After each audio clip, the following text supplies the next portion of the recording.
And we're back. It's been a little while, so we're going to do an edition of listener mail with a email I got from somebody. We'll call him Bobby. And I sold a business to Bobby several years ago. And Bobby says, "Hey man, I plan to sell the gym in 4 years. Any quick tips to prepare? And what's the market multiple for an absentee owner?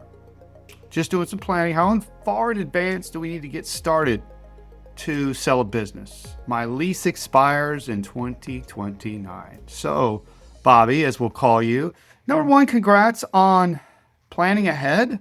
A lot of owners don't plan ahead, and you limit your options for exit when you don't do the proactive work of just thinking about this stuff. I'll start from the end.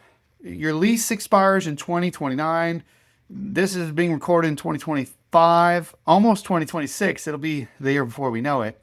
So you're looking at 3 and some odd years left on your lease. Most buyers want to see 5 years at a minimum. They'd love 10 years. They'd love infinite years. So because they know what their lease is going to be.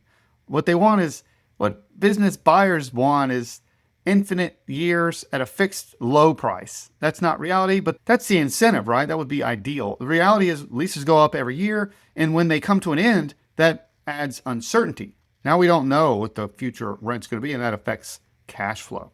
So if your landlord approaches you for a renewal, you're the best one to negotiate an extension of your lease because he knows you. You've established yourself as a great tenant. What you want to avoid is a new personal guarantee.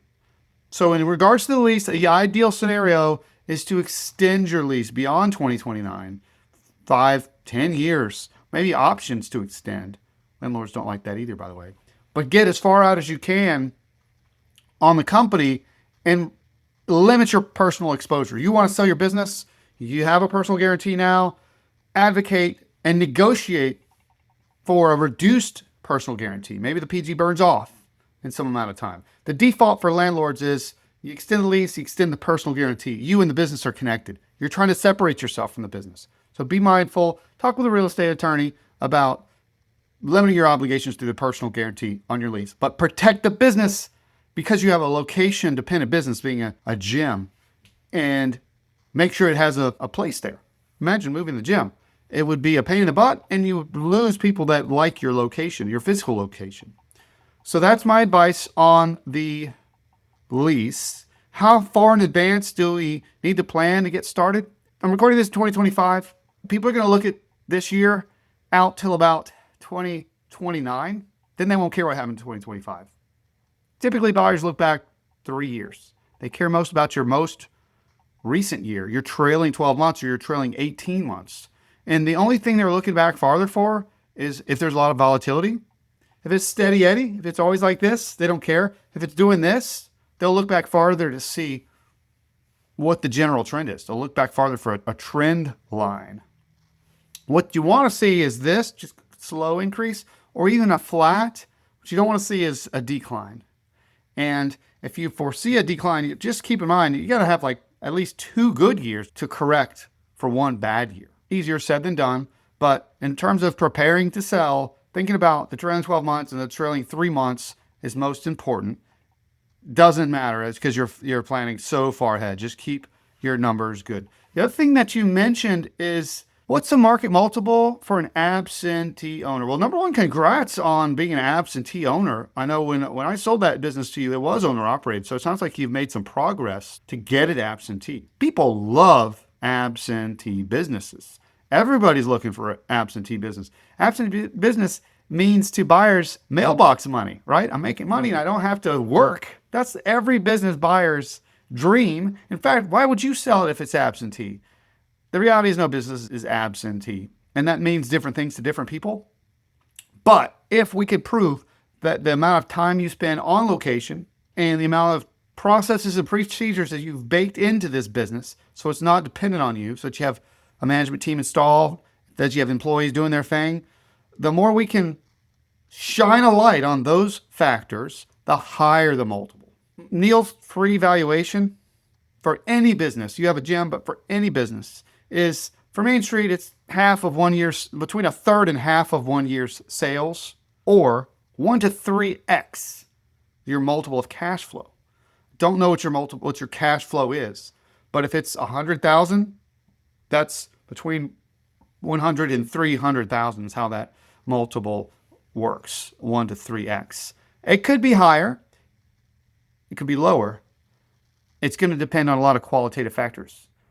What are qualitative factors? Whether it's absentee or not. That's a very positive factor. Whether it's volatility, like I talked about before, if it's consistent, that's good. If it's choppy, that's bad. The quality of the books, how detailed your books are, makes a big difference as well. The ability to finance, if we can get an SBA loan so that your buyer can buy it with financing, or if you will be the banker, that helps the multiple too. And then I mentioned your people. I remember when you bought it, there was a team there. The tenure, I don't want to say the quality of the people, but how long those people have been there, how well they know those policies and procedures that you've created. All of that makes a difference. Because it's a gym, there's an issue of CapEx, which is a fancy word for capital expenditures, which means treadmills are always getting worn down. Every few years, you got to buy a new treadmill or other types of equipment. Only you really know what that natural cadence of investing in equipment is. A buyer will make their own assessment. But if you can do some work now to model what the capital expenditures of your gym have been historically, then you can position yourself that, hey, has all the equipment it needs, or typically in the next year, I'll spend $10,000, $20,000 on equipment. That's how it's been. So get your head around what type of capital investments the gym needs on a regular basis and where you are in that cycle. Those are all the factors that affect the multiple, but 2.5, 3 on a gym is probably pretty doable. I haven't looked at the research recently, but we could look at some comps of what other gyms like yours have sold for. Now, I will also say this. I sold called a boutique fitness franchised gym recently, and I learned something. I learned that everybody wants the type of gym that you have. The type of gym you have is the big open gym with treadmills, free weights, and then machines all over the place where you go and you do your own thing. There's training available. They'll call that the traditional model. Everybody looked at this boutique gym that we had, which was you come in here and we have a very special type of fitness that we train you on. Think Orange Theory, think Psychologic, think all of these kickboxing gyms. It was none of those, but think of that specialty gym example. There's reasons why those are superior, but what everybody wanted was the type of gym that you have. You do have something that's in demand, in my opinion, from what I've seen from listening to business buyers. That was an objection we had to overcome, that it wasn't a traditional gym. Think about your memberships, think about your contracts, and keep in mind, if you're positioning to sell, that if I come in and I buy a membership at your gym and I pay for a full year and you sell your gym tomorrow, you haven't provided me the services of that full year.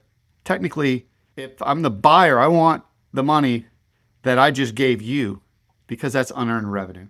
So think about the monies that you're holding that have not been deployed for clients yet. That's a consideration that a lot of people don't think about, is the unearned revenue. The prepaid revenue is probably the balance sheet term of that. But it's worth digging into how you keep up with that stuff so that you can know what your prepaids look like. And then we can have a strategy for dealing with that when the buyer asks how you're going to handle that. Those are my thoughts looking at your gym and your question that you had for me. Definitely a good time to sell right now. It's been a bullish market as far as there's a shortage of quality businesses for sale. And if you're a few years out, all the indicators I see is it's going to continue to be a good market to sell a business if you're close to the most probable sales price. It's not that different than a house. You know, I live in a cul-de-sac. I'm looking out my window. I'm on a cul-de-sac. Every house around me is probably $500,000. If I list this house that I'm in right now for $1 million, it's possible, but improbable that it would sell. People do that a lot with businesses too. I don't know what the value of your business is, but if it's $500,000 and you list it for $1 million, it's possible somebody would pay that for it, but improbable. So that's the type of work we do when we do the valuation. Since you were on buy side, you didn't really see that. But when you go to list a business, you do all that work up front. You figure out what is the true cash flow that you can defend and what are other gyms selling for. Typically, it comes back to some of those multiples I mentioned earlier, but we'll look and see if we can find some comps that are very similar to yours. Last thing specific to you is I remember that you don't have a lot of competition in your market that will help you. And I remember when I sold it to you, there was this notion that the market was too small for a Planet Fitness type model, but it was big enough to support the business model that the previous owners had built. That's a really good position to be in the market. That can help the multiple a little bit as well. But it's not going to break it out to double what you would have gotten otherwise. This is one of those factors that really helps. That people look for to check that box before they write you a big fat check. I hope that was helpful. Let's have a conversation. Thank you for sharing your questions. Until next time, this is Neil saying Mahalo.